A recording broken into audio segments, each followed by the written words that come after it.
Fala, torcedor, tudo bem com vocês? Sejam muito bem-vindos ao nosso canal, né? Mais uma vez, estando aí dando uma moral pra gente. Trouxemos um corte aí muito bacana do nosso time pra gente estar reagindo junto. Vamos acompanhar aí os especialistas trazendo aí tudo sobre essa rodada, né? Rodada aí pegando fogo, o campeonato tá muito aquecido, afinal, a tabela ali na parte de cima, a briga tá bem acirrada. A gente tem a briga principalmente pela Libertadores, também pegando fogo ali pelo, quem sabe, um G8, G7. Então tem muitos times de olho ali naquela possível vaguinha que pode abrir ali num G8 da vida. E também tem lá embaixo, né, o pessoal após essa rodada, a 32ª rodada que passou aí, pessoal ali também de olho ali na zona de rebaixamento que ficou bem apertado. Vou estar soltando o vídeo, vamos reagir junto, no final a gente volta com mais notícias aí. Com 3 pontos atrás do líder Palmeiras, o Flamengo entra em campo no domingo diante do Santos no Maracanã. Neste jogo, o técnico Felipe Luiz tem alguns problemas para escalar o time. Plata foi expulso contra o tricolor paulista e não joga diante do Peixe. Jorginho, com uma lesão na coxa, deve ficar fora. Outro também que segue no departamento médico é Pedro. Léo Ortiz ainda se recupera de um estiramento no tornozelo. Já Bruno Henrique e Everton Araújo voltam de suspensão. O atacante, inclusive, deve ser titular e atuar como 9 no lugar de Plata.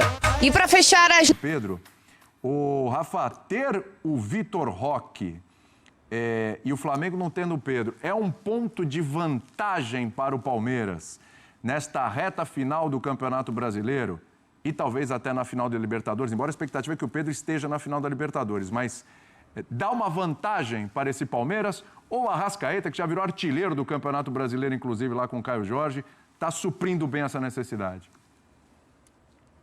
Eu acho que dá para dizer as duas coisas, William. Na verdade, o Flamengo depende, para poder desempenhar tecnicamente seu jogo de construção, muito mais do Arrascaeta do que do Pedro. Pedro é o finalizador, é a referência. Com ele em campo, o Flamengo aumenta o seu poder de imposição, de respeito perante os adversários. Todo mundo sabe que o Pedro é um fazedor de gols, tem um ótimo repertório como um atacante nato, um centroavante de ofício, mas a dinâmica de jogo do Flamengo como um todo não precisa tanto assim da participação do Pedro. Ele é o cara para a bola fatal. Tem até um papel importante sem a bola, mas ele é o cara da bola fatal. Já o Palmeiras, a reconstrução do Palmeiras pós-mundial, depois que o Estevão vai embora, e o Abel ainda tenta encontrar soluções para manter o 4-3-3, e aí se convenceu que a melhor forma era escalar o Palmeiras com uma dupla de ataque, e contando ele, Abel, também, com a fase melhor técnica e de confiança do Flaco Lopes e do Vitor Roque, para a dinâmica como um todo do Palmeiras, o Vitor Roque é mais importante. Não é só um fazedor de gols, não é só um grande assistente, também é o cara que participa muito dessas jogadas de velocidade. O Palmeiras é um time de ótimas transições e o jogo do Palmeiras passa muito para a dupla, passa muito em função da dupla. Então acho que assim, se nós compararmos a importância para o time dos dois, o Vitor Roque importa mais para o Palmeiras hoje do que o Pedro para o Flamengo. O que não quer dizer que o Flamengo não sinta falta do seu centroavante.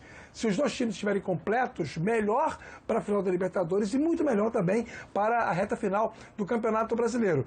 Mas o Felipe Luiz conseguiu uma forma de recolocar o time sem o centroavante. Em alguns jogos o Pedro, inclusive, ficou no banco de reservas. Portanto, a dinâmica do Flamengo muda muito pouco. Já o Palmeiras sem o Vitor Roque certamente estaria muito mais capenga, William.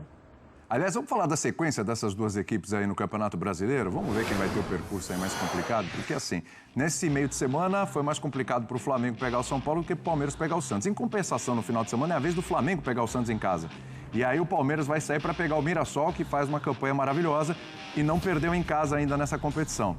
Aí depois o Palmeiras vai reencontrar o Santos na Vila Belmiro, o jogo válido pelo primeiro turno, aquele jogo atrasado, e é um Palmeiras super desfalcado, inclusive sem Vitor Roque e sem Flaco Lopes, para dizer 2 aí dos desfalques. Aí o Palmeiras recebe o Vitória, que vai estar brigando contra o rebaixamento, recebe o Fluminense, que vai estar brigando, claro, por vaga direta na Libertadores, o Grêmio fora, não sei qual vai ser a briga do Grêmio no momento, o Atlético Mineiro fora e o Ceará fora. Essa sequência de jogos fora a gente tem a ver com a mudança ali do calendário, até por causa da final da Libertadores. A sequência do Flamengo é então Santos em casa, Sport, último colocado e virtual rebaixado fora, clássico com o Fluminense, aí o bicho pega, Bragantino em casa, Atlético Mineiro fora, Ceará em casa, Mirassol fora. Quer dizer, Palmeiras e Flamengo, o Palmeiras já enfrentou o Santos, o Flamengo agora pega o Santos. Aí o Palmeiras tem o Ceará no caminho, o Atlético Mineiro, o Flamengo também tem, o Palmeiras tem o Mirassol no caminho, mas o Flamengo também tem esse mesmo Mirassol, os dois vão enfrentar o Fluminense. São caminhos parecidos, né, Rafa? Dá pra dizer que tem um caminho mais... tranquila na palavra certa, né? Mas algum caminho mais acessível do que o outro? Menos tortuoso, né? Menos tortuoso, assim. isso. Impressionante como a coincidência, né, do emparelhamento de confrontos na reta final também transforma essa disputa entre Palmeiras e Flamengo num cenário muito singular, né? Os adversários são basicamente os mesmos, né? Os fiéis da balança, Mirassol jogando em casa contra os dois, o Atlético Mineiro jogando em casa contra os dois, o Fluminense pegando os dois. Então, assim, eu acho que isso tudo ajuda um pouco a gente ter a ter elementos bacanas para desenvolver o raciocínio sobre essa questão da sequência.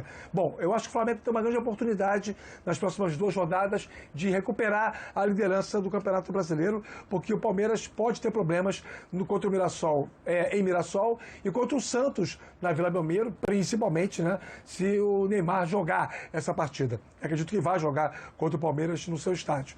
E o Flamengo tem 2 jogos totalmente acessíveis para fazer 6 pontos, então pode ser que aconteça alguma oscilação do Palmeiras, embora seja um time com muito pouco viés de queda em momentos decisivos. Se tem uma coisa que esses 5 anos de Abel Ferreira já provaram para todo o cenário do futebol, é que quando a giripoca pia, diriam os antigos, o Palmeiras responde. O Abel consegue fazer o time render e alcançar as metas que estabeleceu para uma temporada de títulos, né? Não está sendo diferente em 2025, mas acho que essa oportunidade existe. O Palmeiras não tem 3 pontos de vantagem. O Palmeiras tem 4 pontos de vantagem, porque se terminarem os dois com a mesma pontuação, o campeão é o Palmeiras pelo número de vitórias. Então é uma vantagem considerável, sim, embora não seja suficiente para dar relaxamento ao Palmeiras. Eu estou dizendo tudo isso, né, para poder não só ficar em cima do muro, como também dizer para o fã de esporte que essa reta final promete muita coisa emocionante. Como eu acho que os 2 times vão oscilar pouco, não dá para desconsiderar que o Palmeiras tem uma pequena vantagem. Mas, André, é um Palmeiras muito sólido, um Vitor Roque ainda mais, um Flaco Lopes que saiu chateado da partida, mas também fez um bom jogo, não foi o melhor jogo, mas fez uma boa partida, e é o Palmeiras somando seus pontinhos e agora 3 pontos à frente do Fla. Pois é, ontem nós conversávamos aqui mesmo que se o Palmeiras seguir e ganhar o Campeonato Brasileiro, talvez nós olhássemos para a noite de ontem, no clássico com o Santos, e percebêssemos que ali aconteceu um passo importante no sentido do Palmeiras se distanciar um pouquinho do Flamengo, que é o seu principal concorrente, o seu perseguidor, e abrir essa vantagem que ele pode sustentar. Como pode não sustentar também, há muito futebol ainda a ser jogado no Campeonato Brasileiro da Série A, mas inegavelmente, neste momento, quem está na posição de piloto é o Palmeiras, com a vantagem que ele conseguiu concretizar, vencendo o Santos e saltando um pouquinho à frente do Flamengo na classificação. Depois de um primeiro tempo equilibrado, acredito que a estratégia do Santos foi correta, mas talvez na segunda parte o Santos tenha tido muito desejo de vencer o jogo, uma partida que era muito importante para ele também, por um outro motivo. O Santos, é claro, tenta não ser rebaixado e a situação com a derrota evidentemente ficou pior, mas vejam, o Palmeiras conseguiu fazer no seu estádio gols em que o seu atacante recebeu bolas com espaço para correr e marcação no mano a mano para se virar, que é o que ele sabe fazer, que é o que ele tem feito na maior parte das vezes. Um jogador muito forte no arranque, muito forte no 1 contra 1 e muito bom na finalização. O Vitor Roque, criticado de maneira muito exagerada no início porque ele demorou a esquentar, agora é um jogador quase que aclamado por todas as pessoas que acompanham o futebol no Brasil. A participação dele no jogo de ontem foi decisiva para que o Palmeiras conseguisse um resultado muito importante e se animasse ainda mais. Então vamos falar dessa luta do Santos contra o rebaixamento. Deixa eu colocar a sequência de Palmeiras e Flamengo no Campeonato Brasileiro e analisamos aí quem é que tem os próximos jogos mais difíceis, se é que dá para a gente chegar a alguma conclusão, André. O Palmeiras tem o Mirassol agora nesse fim de semana fora de casa, o Flamengo tem o Santos mas joga no Maracanã. Aí o Palmeiras passa por Santos, aí fora de casa na Vila Belmiro, Atlético Mineiro fora, Vitória em casa, Fluminense em casa, Grêmio fora e Ceará fora. Esses são os jogos que ainda faltam para o Palmeiras, né? O Santos é o jogo atrasado.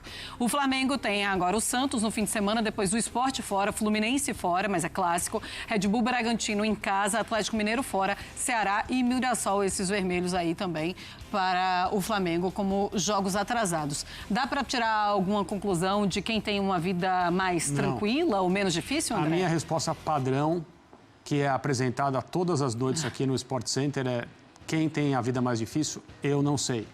Acho que o nível de dificuldade é semelhante. Depende, claro, da capacidade de cada um, mas aí a gente está falando de dois times que têm muita capacidade, o Palmeiras e o Flamengo. Mas não dá para olhar para essa sequência, nem os próximos 2, 3 jogos, nem a sequência toda, como a gente viu aí, para dizer, esse caminho é um pouquinho mais fácil. O que dá para fazer é olhar para a tabela. O Palmeiras está na frente hoje, não é uma vantagem definitiva, evidentemente não. Muita coisa está para acontecer e pode acontecer, inclusive o Palmeiras conseguir manter essa vantagem e ganhar o campeonato. Pois é, e nesse meio tempo ainda tem a final da Conmebol Libertadores no dia 29. Bom, Fãs de Esportes, falamos aqui de Palmeiras, vamos falar agora do lado. Torcedor, então tá aí, esse foi o vídeo que a gente separou pra estar vendo junto, né, reagindo aí de uma forma bacana. Separei com muito carinho, espero que vocês tenham gostado. E aí, rapaziada, o bicho tá pegando, né? A gente pôde acompanhar aí todas as análises dos especialistas.